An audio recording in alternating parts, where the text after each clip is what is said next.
Take a slow, deep breath. Allow the air to fill your lungs, and as you release it, let go of the world you know, the room you are in, the time that holds you. We are about to walk into a memory, a place that exists now only in dust and dreams, a city whose name echoes with the grandeur of a fallen world. The sun is warm on your skin, a heavy golden warmth that speaks of the late afternoon in the land between two rivers, a land of baked earth and life-giving water. You find yourself on a low hill, standing on a path worn smooth by 1,000 years of footsteps. Before you, the Mesopotamian plain unfolds, vast and flat, stretching to a horizon that shimmers in the heat. The air smells of dust, of water from the irrigation canals that cut through the fields like silver threads, of wild herbs crushed underfoot, and the faint, sweet scent of distant date palms. You are a traveler, but you are not lost. You feel a sense of purpose, a quiet anticipation drawing you forward, for in the curve of the mighty Tigris River, you see your destination. It is a city, but to call it a city is to understate its magnificence. This is Nineveh, the jewel of Assyria, the administrative heart of an empire that stretches from the mountains of Anatolia to the deserts of Egypt. From this distance, it is a breathtaking sight, a sprawling expanse of sun-dried brick walls, the ziggurats of its temples rising in tiered steps toward the heavens and crowning the highest point, the impossibly grand silhouette of a palace that seems to command the very landscape. The low hum you can just barely perceive is the sound of its life, the collective breath of hundreds of thousands of souls. Let us begin our walk. Your feet find the rhythm of the path, the fine, pale earth soft beneath your sandals. With each step, the city grows larger, its details emerging from the haze. You are not alone on this road. You pass a farmer guiding a donkey laden with baskets of figs and melons, its hooves kicking up small clouds of dust.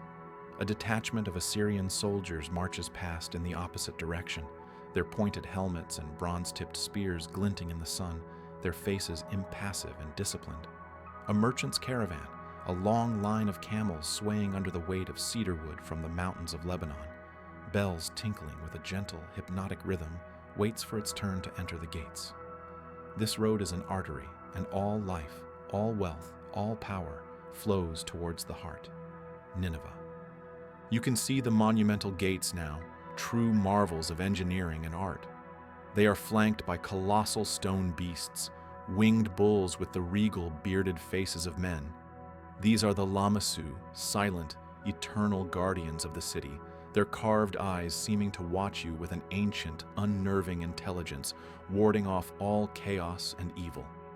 You are approaching the Adad Gate, named for the powerful god of storm and rain, a fitting patron for a city that understands both the life-giving and destructive power of nature. You reach the city walls, a double line of fortifications so thick that chariots could race upon their summit. They tower above you, a sheer cliff of brick, a testament to a power that believes itself to be eternal. The great cedar doors of the gate stand open, and as you prepare to pass between the stone Lamassu, you pause. You feel the immense coiled power in their sculpted muscles, the wisdom in their serene faces. You are leaving the wildness of the open plain and entering a realm of human order, a world built by kings and governed by scribes. You step into the shadow of the gatehouse. For a moment, the sounds of the road are muted, replaced by the cool echo of your own footsteps on the stone floor. And then, you emerge on the other side, into the city itself. The change is overwhelming, a sudden immersion in a torrent of life. The sound, the smells, the sights wash over you. The street is a river of humanity, a chaotic and beautiful dance. Merchants from every corner of the empire shout their wares from beneath colorful awnings, their tables piled high with goods that speak of vast distances. You see gleaming copper from Anatolia, fragrant spices from the coasts of Arabia, fine, brightly dyed linen from Egypt, and the deep, celestial blue of lapis lazuli from the farthest mountains of the east. Potters display their wares, rows upon rows of jars and bowls. Scribes, for a small fee, sit ready to write letters for those who cannot. The air is thick with 1,000 aromas: roasting lamb seasoned with cumin, freshly baked flatbread from a clay oven, the cloying sweetness of date syrup, and the sharp, sacred scent of incense burning on a small household altar tucked into a niche in a wall. Children, their laughter a bright, sharp sound, chase each other through the narrow, winding alleys that branch off the main thoroughfare. You must step aside for a procession of priests in white linen robes, carrying a statue of a god aloft. They're chanting a low, mesmerizing hum that momentarily silences the haggling of the merchants. This is the world that the library serves. It is not a place apart, a remote tower of scholarship, but the very mind and memory of this sprawling, breathing organism. Every law that governs these merchants, every medical remedy for these laughing children, every treaty that allows this trade to flourish, every prayer these priests are chanting, is recorded and kept in the place you seek. You turn from the chaotic energy of the merchant district, following a wider, more processorial avenue that begins to climb gently. The crowds begin to thin here. The buildings are grander, the homes of nobles and high-ranking officials, their plastered walls smooth and painted. You pass walled gardens where you can glimpse the dark green of cypress trees and hear the hidden splash of a fountain. The walls along this avenue are decorated with panels of glazed bricks, brilliant blues and yellows forming images of the king's power, the royal lion hunt, a siege of a foreign city, scenes of victory and tribute. You are ascending the citadel mound of Kuyunjik, the sacred and royal precinct of Nineveh. The air itself seems to change, growing quieter, more rarefied.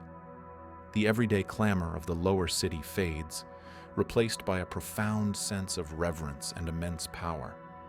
And then you see it, ahead of you, rising in a series of magnificent courts and terraces, its scale dwarfing everything around it, is your destination, the Southwest Palace. The king himself, Ashurbanipal, named it the Palace Without Rival. It is a city within a city, a labyrinth of courtyards, throne rooms, private apartments, and workshops. And somewhere within these imposing walls, he houses his life's great passion, his most enduring legacy. You walk toward the grand entrance, your heart steady, your mind clear. You are about to enter the library of Nineveh. You stand before the palace gates. They are of a scale that defies belief, forged of bronze and reinforced with massive beams of cedar, their surfaces embossed with intricate scenes depicting the king's divine right to rule. The guards who hold this entrance are the elite of the Assyrian army, their scale armor gleaming, their expressions stern and unreadable. But again, it is the stone guardians that truly command your attention. More of the colossal winged bulls, their alabaster forms seeming to absorb the light of the sun, stand sentinel. They are protectors, but also gatekeepers between the mortal world and the semi-divine sphere of the king. You pass between them, feeling your own smallness, and step into the first great courtyard. The change is immediate and profound. The direct heat of the sun is gone, replaced by a vast, open-air coolness. The courtyard is an immense, breathtaking sea of paved flagstones, so large that the far side seems distant. In the center, a tiered fountain sends plumes of water shimmering into the air, the sound of it splashing a constant, soothing music that echoes in the immense space. The palace walls rise on all four sides, their surfaces a continuous narrative carved in bas relief from enormous slabs of pale, luminous alabaster. These are the chronicles of the empire, written in stone. You let your eyes slowly trace the carvings. This is not mere decoration. It is propaganda, history, and art woven into one. You follow one long panel, the story of a royal lion hunt. You see the lions being released from their cages, their bodies coiled with fury. You see the king in his chariot, his powerful bow drawn taut, his expression a mask of intense concentration. You see the moment the arrow finds its mark, the magnificent beast in its death throes. And finally, you see the king pouring a libation over the bodies of the slain lions, an act of respect for a noble adversary. It is a story told with incredible detail and dynamism. Your gaze drifts to another wall depicting a military campaign. You see the Assyrian army, rank upon rank of archers and spearmen, laying siege to a walled city. You see the siege engines, great wooden towers on wheels, being pushed against the enemy walls. You see the desperate fighting on the ramparts, and the final brutal victory. Lines of captives, their heads bowed, are led before the triumphant king. It is a stark and merciless depiction of the power that built this palace. As you stand, absorbing the sheer narrative force of these walls, you become aware of the subtle human activity around you. Officials in fringed robes hurry across the courtyard, their staffs of office tapping on the flagstones. A servant carries a jar of wine, balancing it carefully on his shoulder. In the deep shade of a grand portico held up by cedar columns, a group of foreign dignitaries, perhaps from Elam or Urartu, waits for an audience. Their colorful garments a stark contrast to the austere robes of the Assyrian courtiers. And beneath the gentle splashing of the fountain, you hear another sound, subtle but persistent, a soft, rhythmic scratching and tapping. It is a quiet, industrious sound, almost lost in the grandeur of the space. It is the sound of knowledge being made. You follow this sound, your curiosity drawing you away from the ceremonial grandeur of the great court. You cross the immense expanse of stone, your single set of footsteps a quiet counterpoint to the epic tales on the walls, and pass through a smaller, less ostentatious doorway on the far side. The corridor is darker, cooler. The grand reliefs give way to simpler, plastered brick. The sound of scratching and tapping grows louder, more distinct. You emerge into another open court, a world away from the one you just left. It is smaller, more functional, and bathed in a clear working light. This is a place of intense, quiet industry. Young men and boys sit cross-legged on reed mats in the shaded porticos that line the courtyard, their heads bowed in absolute concentration. This is the Bit Tupi, the house of tablets, the school and workshop of the scribes. This is where the very vessels of knowledge are forged. Take a moment to simply watch, to absorb the atmosphere of this remarkable place. Your presence goes unnoticed. The students are lost in their craft. Look at the boy closest to you. He cannot be more than 10 years old. In his lap is a basin of water, and beside him, a block of prepared clay. He takes a lump, the color of the riverbank after a flood, and begins to knead it with practiced efficiency, his small hands working the moisture into the material until it is smooth and pliable. He adds a pinch of sand, a whisper of crushed straw, to give the clay temper, to prevent it from cracking as it dries. He then flattens it on a wooden board, shaping it into a perfect rectangular tablet about the size of his own hand. This is the blank page, the empty vessel, created from the mud of the river. Now look at the older student beside him, perhaps a boy of 15. His tablet is ready, resting on his knee.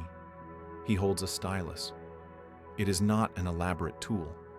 It is a simple piece of river reed, perhaps one he cut and prepared himself.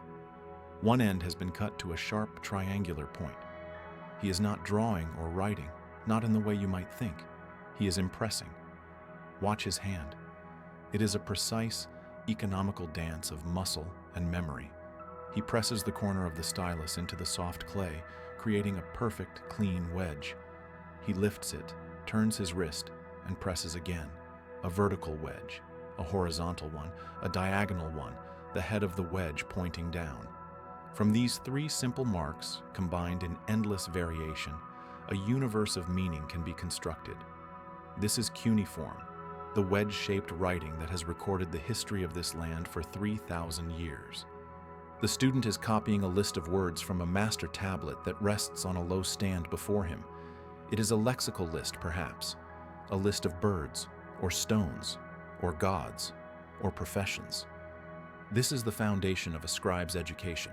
Rote memorization, endless repetition, the slow and patient process of letting the hand learn a wisdom that the mind will later understand. The air smells of damp earth, of wet clay, and of the unique, almost electric stillness of deep concentration, broken only by the soft click-click scratch of dozens of reeds pressing into clay. A master scribe, an older man with a calm, authoritative presence, walks slowly among the students. His robe is of finer quality, his movements slower, more assured. He stops by one boy and points with his own stylus, correcting the angle of a wedge, murmuring a quiet instruction. There is no harshness here, only the patient, meticulous transfer of a sacred skill. Imagine the years of this training, a decade or more, learning the hundreds, even thousands of complex signs. Not just the phonetic signs that represent syllables, but the logograms, the signs that represent entire words. Learning the intricate rules of grammar, learning the different languages of the empire, the official, everyday Akkadian, and the ancient, holy Sumerian, used in religious and scholarly texts, as distant from their own tongue as Latin is from modern Italian, learning the precise formats for a legal document, a royal letter, a medical prescription, a celestial omen. The minds of these men are themselves libraries, living catalogs of the knowledge you are about to see. Your gaze travels to a corner of the courtyard, where finished tablets are laid out on wooden racks to dry in the sun. The pale brown clay is slowly hardening, turning the fleeting impressions of the stylus into a permanent record. Later, the most important tablets, the ones destined for the king's permanent collection, will be taken to a kiln and baked, fired like pottery, making them nearly indestructible. It is a profound act of defiance against oblivion, the turning of river mud and human memory into something that can withstand fire, flood, and the slow, grinding erosion of centuries. You feel a deep and profound sense of respect for this process, for the patient, focused, human effort that underpins the entire intellectual world of this empire. Every epic poem, every astronomical observation, every king's decree begins right here, in this humble, sunlit courtyard, with a lump of river clay and a sharpened reed. A scribe, perhaps the master who has been observing the students, catches your eye.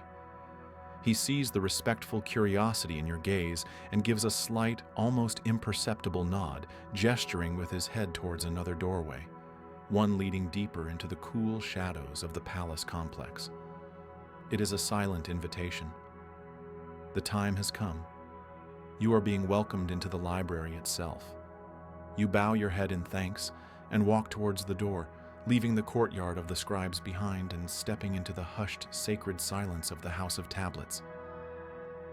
The corridor is short and dark, and it opens into a vast room. This is the antechamber, the main hall of the great collection.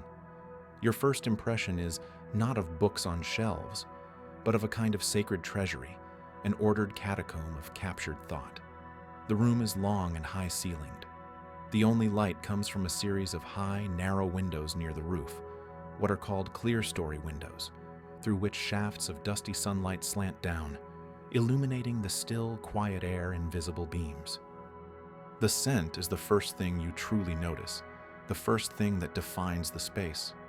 It is a dry, clean, earthy smell, the scent of thousands upon thousands of baked clay tablets. It is the smell of the earth, but it is also the smell of human thought, captured, fired, and preserved. It is ancient, profound, and deeply, deeply calming. Your eyes slowly adjust to the dimmer light. The walls are lined from floor to ceiling with deep, rectangular niches, like a giant, perfectly ordered honeycomb. Within each niche, the tablets are stacked, edge to edge, with remarkable precision. Some are small, fitting easily in the palm of your hand, containing a single private letter or a short receipt. Others are massive, heavy slabs that would take 2 hands to lift, pages from a great astronomical series or a royal chronicle.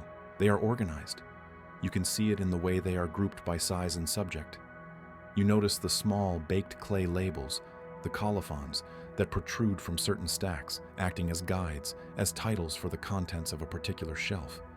In the center of the room, there are several low wooden tables and simple, sturdy stools for readers. On one, a single large tablet is laid out, a work in progress perhaps. or a text being consulted by a scholar from the king's court. But the room is empty of people now. You have it to yourself. There is a silence here that is different from the silence of the scribe's courtyard. That was a silence of concentration, of active work. This is a silence of presence. It is the quiet, resonant hum of thousands of dormant voices, stories waiting to be told, knowledge waiting to be consulted, prayers waiting to be read aloud once more. You walk slowly down the central aisle, your footsteps making no sound on the packed earth floor. You reach out your hand, not yet touching, but feeling the proximity of the tablets, the sheer density of the information held here. You can see the dense, intricate, beautiful patterns of cuneiform pressed into their surfaces, each one a window into a forgotten world, a single thought in the mind of an empire. You are surrounded by the intellectual wealth of Mesopotamia, the collected wisdom of 3 millennia. Look closer at one of the shelves. You see a series of large, uniform tablets, all of the same size and color of clay. This is a single work, spanning multiple pages. Notice the small inscription at the bottom of each one. It is a catchline, the first few words of the next tablet in the series. This is how they kept multi-tablet works in order, a simple, ingenious system ensuring that a long epic or a complex series of omens could be read in its proper sequence. And below that, on many of the tablets, is another inscription, a kind of seal of ownership and a stern warning. The palace of Ashurbanipal, king of the world, king of Assyria, whosoever shall carry off this tablet or write his name upon it side by side with my own, may the gods Ashur and Belit cast him down in wrath and anger, and blot out his name, his seed, in the land. This is not a public library. It is a royal collection, an instrument of state, a source of power to be jealously guarded. The king saw this library as his greatest achievement, a monument more lasting than any statue or relief carved in stone. You feel an urge to explore, to understand what is held in this incredible repository. The sheer volume is overwhelming, but the organization, the careful ordering of it all, is your guide. Let us begin where the Assyrians themselves would begin, with the foundation of their worldview, with the way they sought to understand the will of the gods and discern the shape of the future. Let us walk to the Hall of Omens. You move from the main chamber into an adjoining room, through a tall, narrow doorway. It is of a similar design, with walls of shelved niches, but the atmosphere here feels different, heavier, charged with a unique intensity. This is a place where the fate of the empire was debated and decided. The tablets here are not stories for entertainment or histories of the past, but vital intelligence reports, gathered not from spies in foreign lands, but from the very fabric of the universe itself. This is the great collection of omen texts. The Assyrians, like the Babylonians before them, believed that the gods, though distant and powerful, communicated their intentions constantly through signs in the natural world. It was the sacred duty of the priests and scribes to read and interpret these signs, to foretell the future and advise the king accordingly. This room was the nerve center of that vast undertaking. You run your fingers lightly over the edge of a very large tablet. It is cool and smooth to the touch. This one, according to its protruding label, is part of the great celestial omen series, the Enuma, Anu, and Lil. This single work comprises 70 tablets, a monumental encyclopedia of celestial phenomena.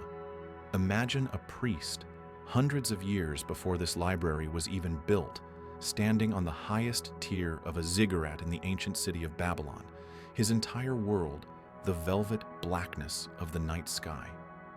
He sees a halo of a particular color form around the moon. He sees the planet Venus, the star of the goddess Ishtar, appear unusually bright in the east. He notes the color, the time, the position relative to the constellations. He then records not only the observation, but what followed it on Earth. A flood in the rivers, a victory in battle, a plague in the cattle herds. Over centuries, thousands of such observations were recorded by a network of royal astronomers stationed across the empire.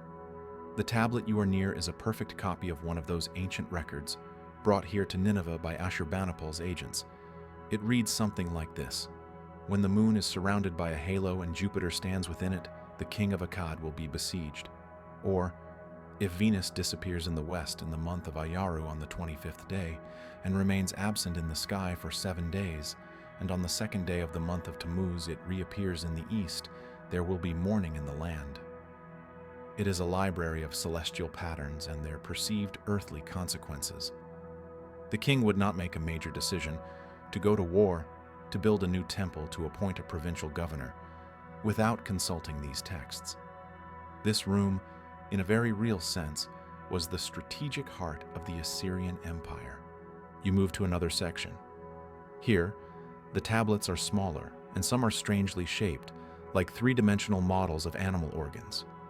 These are the records of extispicy, divination by inspecting the entrails, particularly the liver, of a ritually sacrificed sheep. The priests believed the liver was the seat of the soul and the center of thought, and that the gods would write their messages upon its surface for those wise enough to read them. You pick up a clay model of a sheep's liver.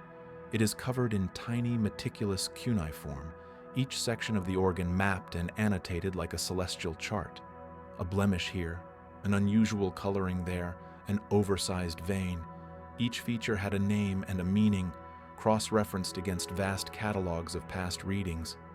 If the gallbladder is twisted to the right, the army of the king will prevail in battle.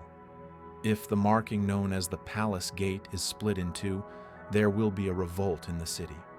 It feels macabre to a modern mind, yet it was a rigorous science to them, a systematic, empirical method of decoding the divine will. But the omens were not limited to the sky and the sacrificial animal. You find another section dedicated to terrestrial omens, signs observed in daily life. One series of tablets, the Shuma Alu, details the portents that can be observed within a city.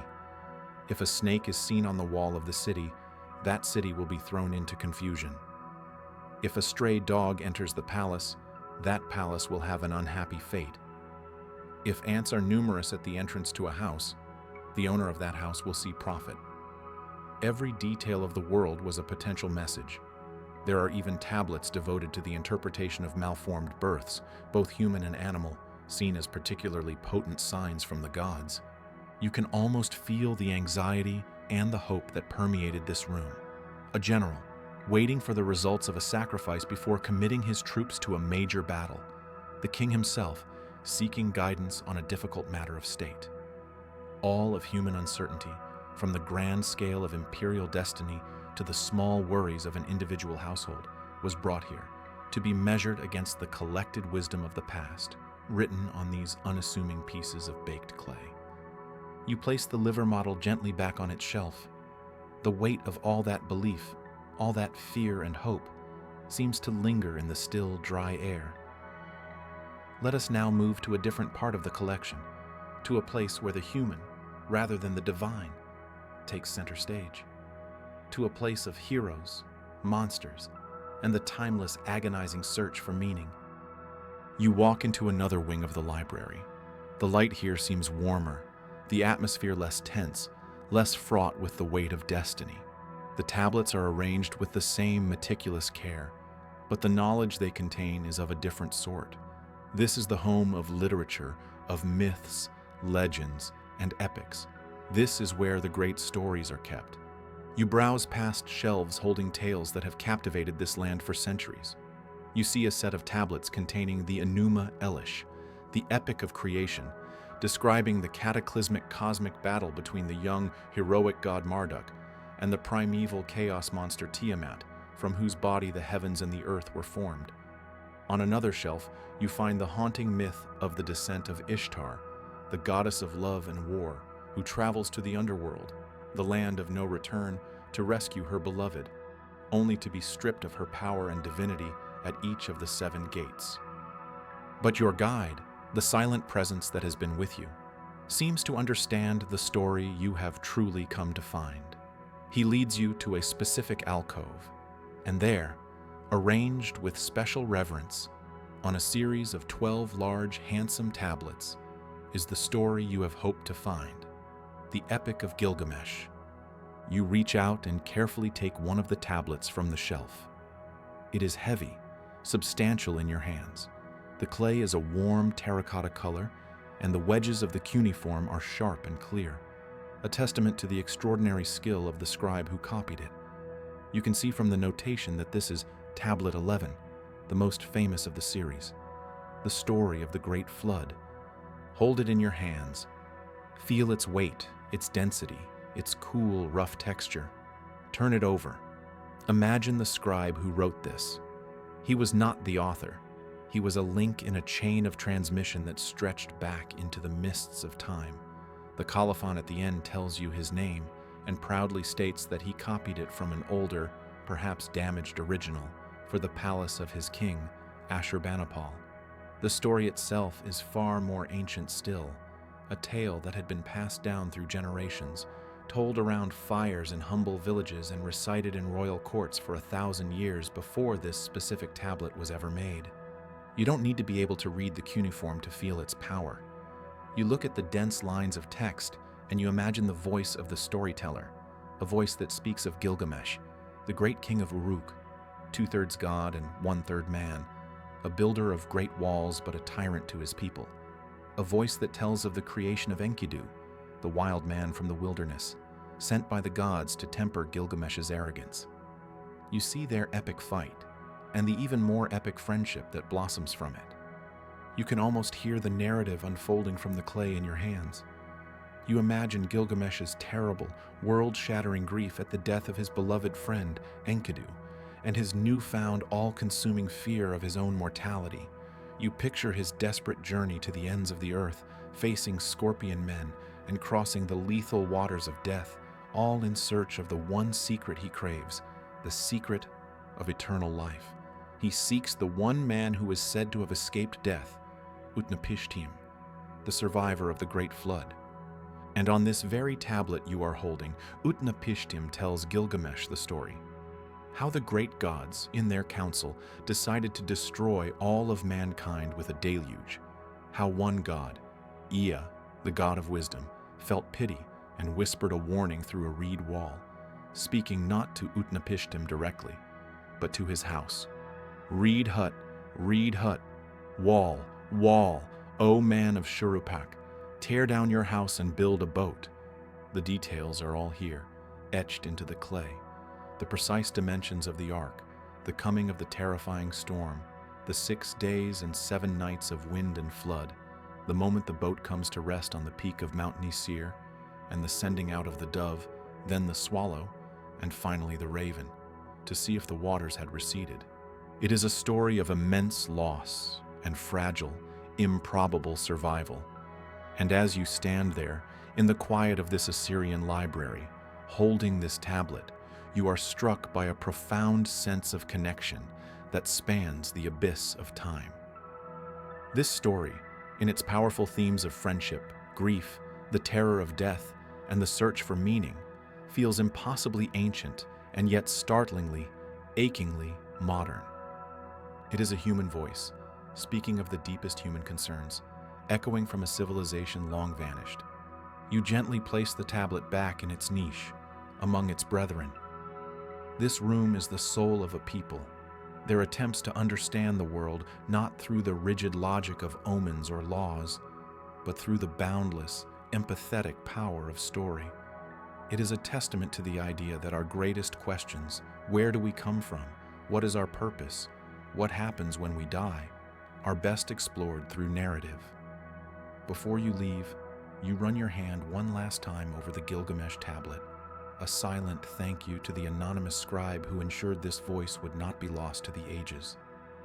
Your journey through this universe of clay continues. You now enter a section that feels more practical, more concerned with the immediate, painful problems of human existence. One side of this long hall is dedicated to medicine and healing. You approach a set of shelves and examine the tablets. They are not grand epics or sweeping chronicles, but careful, systematic collections of diagnoses and remedies. You pick one up. It is a section from the great therapeutic treatise. It is structured with a stark, scientific clarity.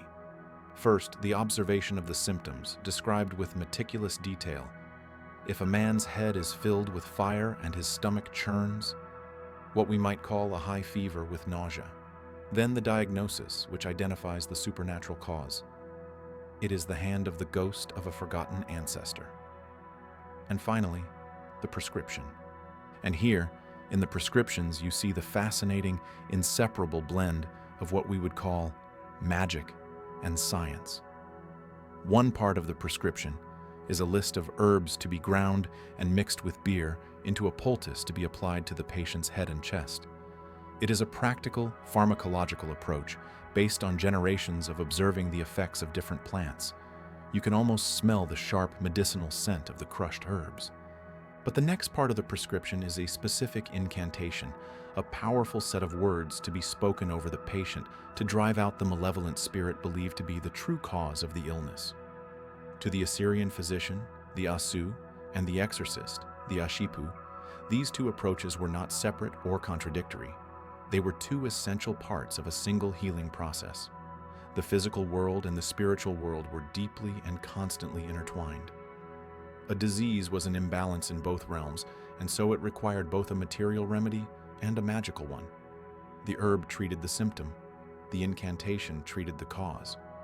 You see tablets with descriptions of surprisingly complex procedures, including the setting of broken bones and even basic eye surgeries. You find vast lists of medicinal plants, stones, and animal products, a complete materia medica for the empire. This was a place of serious, systematic study, an attempt to understand the frailties of the human body and to push back against the darkness of illness and death. You cross the hall to the other side, where the tablets deal with a different kind of order, the order of society. This is the great collection of law codes, contracts, judicial records, and royal correspondence. Here, the abstract principles of justice and the day-to-day realities of governance are laid bare. You see a large, beautifully inscribed steely-shaped tablet containing a copy of the famous Code of Hammurabi, brought here from Babylon as a foundational legal text. Its famous pronouncements of an eye for an eye are just one part of a complex and nuanced system of laws governing everything from property rights and trade regulations to marriage contracts and adoption procedures. Beside it are hundreds of smaller tablets, the living, breathing legal documents of Nineveh. You see a marriage contract detailing the dowry the bride brings to the marriage and the obligations of the husband towards her. You see a land sale agreement, complete with the names of a dozen witnesses and their personal seals, small carved cylinders of stone, rolled across the wet clay to make their mark. You find a detailed record of a court case, a dispute between two merchants over a shipment of copper that was lost on the river. You can read the testimony of both parties, the citation of precedent by the judges, and the final ruling. It turns the abstract idea of law into a human drama. This is the machinery of empire, the intricate web of rules and agreements that allow a complex society to function. It is less poetic than the epics, less dramatic than the omens, but in its own way, it is just as profound. It is a record of people trying to live together, to resolve their disputes peacefully, and to create a just and stable world. And then you see the letters, dozens of small tablets, each enclosed in a second layer of clay, a protective envelope. Many of these envelopes are still intact. These are the dispatches from the king's governors across the empire, a report on the state of the harvest in the northern provinces, an urgent warning of unrest on the Egyptian border, a request for more troops to quell a rebellion in the east. You also see copies of the king's replies, dispatched by royal messenger. To read these would be like listening in on the private conversations of the men who ruled the known world. This half of the room is the solid, unglamorous foundation upon which the rest of the culture is built. There is one last place to see. At the very end of the Great Hall, there is a single, more ornate doorway, framed in carved cedar wood inlaid with ivory. It leads to a smaller, more intimate room. This, you sense, is the king's private study, the true inner sanctum of the library. You step inside. The room is quieter still, the air softer. A finely woven median rug, its colors still rich, covers the floor. The light is gentle, coming from a single, large window made not of glass, but of thinly shaved, translucent alabaster, which suffuses the room with a warm, golden glow. The window looks out over the palace gardens and the river beyond. The niches in the walls here are made of polished, fragrant cedar wood, not just bare brick, and they hold fewer tablets. These are the king's personal favorites, or the texts he is currently studying. There is a low, heavy wooden table and a single, high-backed chair, its arms carved into the shape of roaring lions. You can so clearly picture him here. Ashurbanipal, the fearsome warrior, the ruthless conqueror you saw depicted on the palace walls, the king who boasted of flaying his enemies. But here, in this room, he was someone else entirely. He was a scholar.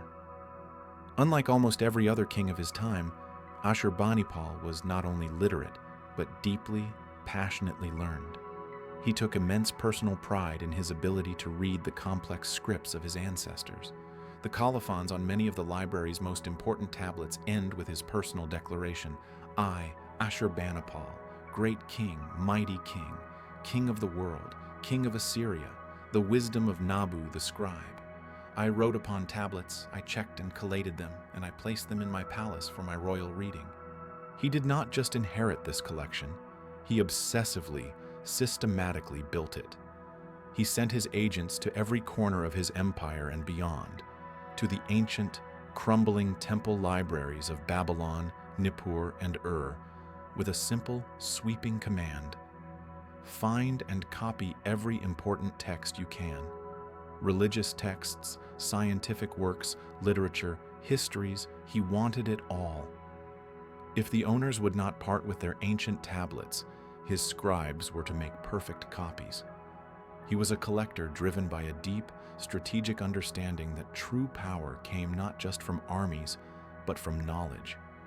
To control the past, to master all the sacred and scientific lore, was to secure his rule in the present. Look at the tablets laid out on the table, as if he had just set them down. One is a dictionary, a complex lexical list translating words from the ancient and holy Sumerian language into the everyday Akkadian. The king was a linguist. Another is a historical text, a chronicle of the kings who came before him. He was a student of his own history, seeing himself as the culmination of a long and glorious line. A third is a collection of prayers he might use in his personal devotions, seeking the favor of the gods who guided his empire. You feel his powerful presence in this room. You imagine him sitting in that chair in the evening, the bronze oil lamps lit, their floating wicks casting a flickering light, the sounds of the court a distant, ignorable murmur. He picks up a tablet, perhaps the one telling the story of Gilgamesh, and in the quiet of his study, he reads. He is not just a king accumulating trophies. He is a man engaging with the thoughts, the stories, the wisdom of those who lived centuries, even millennia, before him. He is seeking not just power, but understanding, and perhaps a form of immortality.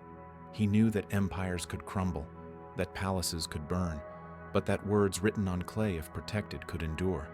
This room is the heart, the driving will behind it all.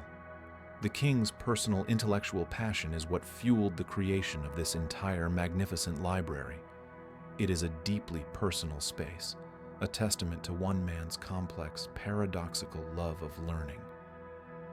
Standing here, you finally understand the library not just as an imperial archive, but as the fulfillment of a singular, obsessive, and brilliant dream. It is time to leave. You walk out of the royal study, back through the great, shadowed halls of the library. You pass the records of law and contract, the medical texts with their cures for body and spirit, the epic poems of heroes and gods, the celestial omens that charted the course of destiny. The 30,000 tablets rest silently in their niches, their work for the day done.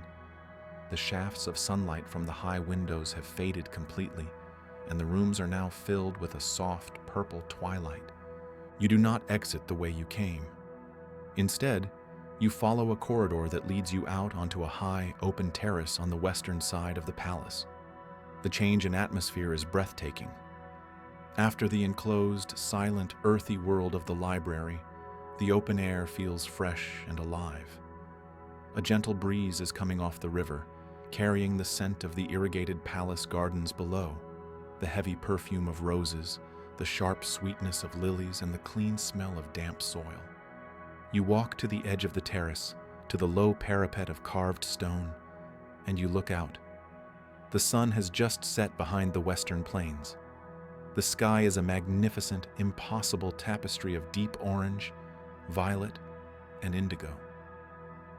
Below you, the Tigris River is no longer a muddy brown, but a ribbon of molten gold and silver, reflecting the last glorious light of the day.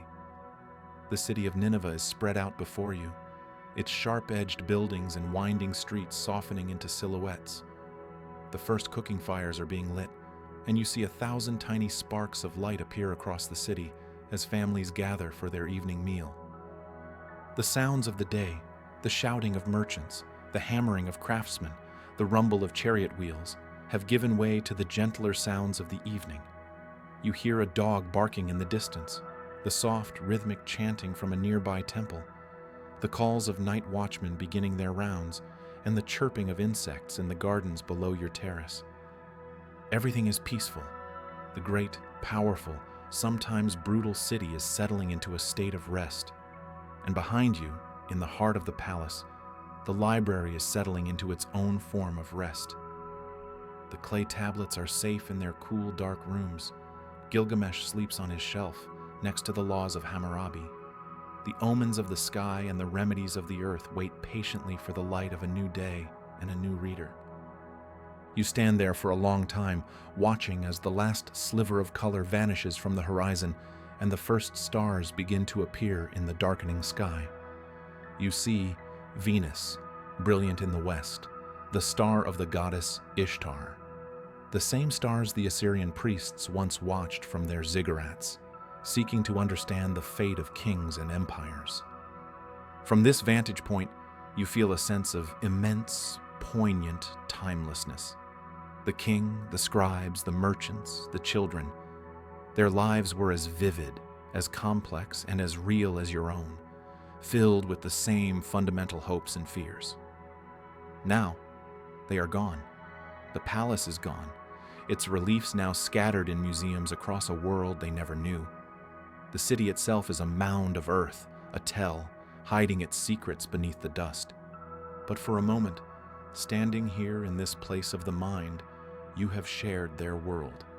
You have felt the weight of a clay tablet in your hands, breathed the ancient dusty air of their library, and stood in the presence of their accumulated knowledge. The stories, you realize, have survived. The baked clay, in its humble permanence, outlasted the bronze gates, the mighty walls, the great empire itself.